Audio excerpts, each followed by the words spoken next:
तालुक्यात पुनश्च एकदा शनिवारी सायंकाळी 7 वाजेपासून मेघगर्जनेसह विजांच्या कडकडाटांसह जोरदार संततधार अतिवृष्टी झाल्याने भातशेतीसह वीज, रस्ता, जनावरे आदींचे अतोनात नुकसान झाले। रविवारी रात्री 1 ते 1:30 वाजेच्या सुमारास खुंटेविहीर जवळील गोणदगड शेतकरी तुषार शंकर गौड यांच्या सागायदेवी माळावरील शेतीमध्ये झापात बांधलेल्या गायीवर वीज पडल्याने गाय ठार झाली। पशुधन वैद्यकीय पथकाने भेट देऊन पाहणी केली आहे। दररोज 5 ते 7 लिटर दूध देणारी गाय ठार झाल्याने आता जगायचे कसे असा प्रश्न कुटुंबियांना भेडसावत आहे।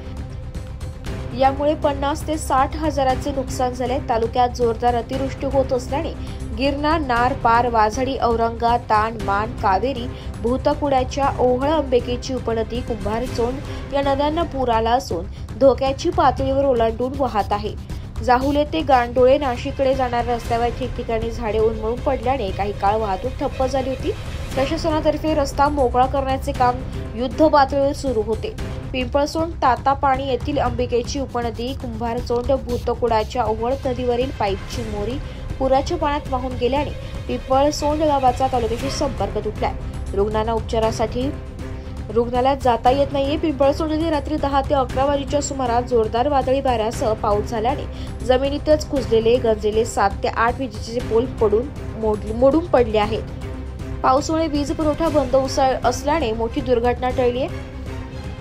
काहींच्या घरावर पोल मोडून पडल्याने थोडेफार नुकसान झाले, तर पिंपळसोंड येथील पारधी वस्तीकडे जाणारे 3 ते 4 विजेचे पोल झाडे पडल्याने जमीनदोस्त झाले। उंबरपाडा येथील ट्रान्सफॉर्मरचे पोल वादळामुळे वाकले असून तिरपे झाले, तसेच जायविहीर येथे विजेच्या तारा तुटल्याने वीज पुरवठा बंद झालाय। शासकीय आश्रमशाळा आंबेपाडा हस्ते येथे शनिवारी रात्री 9 वाजेच्या सुमारास जोरदार वादळामुळे निलगिरीचे झाड मेन लाईनवर पडल्याने वीज पुरवठा खंडित झालाय। मास्तेमाण येथे विजेचा पोल मोडून पडल्याने नुकसान झाले। भाटविहीर ट्रान्सफॉर्मरचे आंब्याचा पाडा वांजुळपाडात जाणारी वीज वाहिनी तारा तुटल्याने वीज पुरवठा बंद झालाय। 2 दिवसांपासून उंबरठाण, रघतवीर, मांदा, बर्डीपाडा, खुंटवीर, पिंपळसोंड, सोनगीर, गोणदगड ही सीमावर्ती भागातील गावे अंधारातच चाच पडत आहे। वीज वितरणाचे कर्मचारी पावसाची तमा न बाळगता अहोरात्र मेहनत करून वीज पुरवठा सुरळीत चालू करण्याचा प्रयत्न करीत आहे। संततधार पावसामुळे जनजीवन विस्कळीत झाले असून गाई, गुरे, वासरे, बकऱ्या चारण्यासाठी शेतात घेणे मुश्किल झाले। भात खाचरातून पुराचे पाणी वाहत असल्यामुळे पोट यात असलेली या निसावलेली भात पिके धोक्यात आली आहे।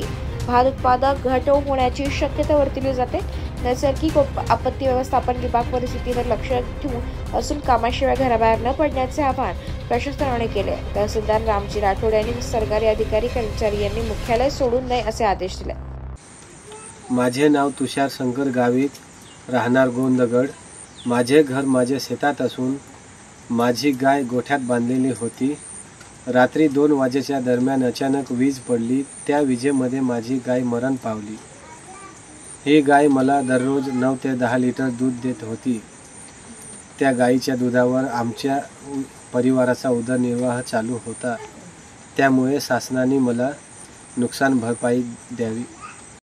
नाशिक लोकशाही न्यूजसाठी उपसंपादक बाजीराव नाना खेरणासह प्रतिनिधी रतन चौधरी, सुरगाणा।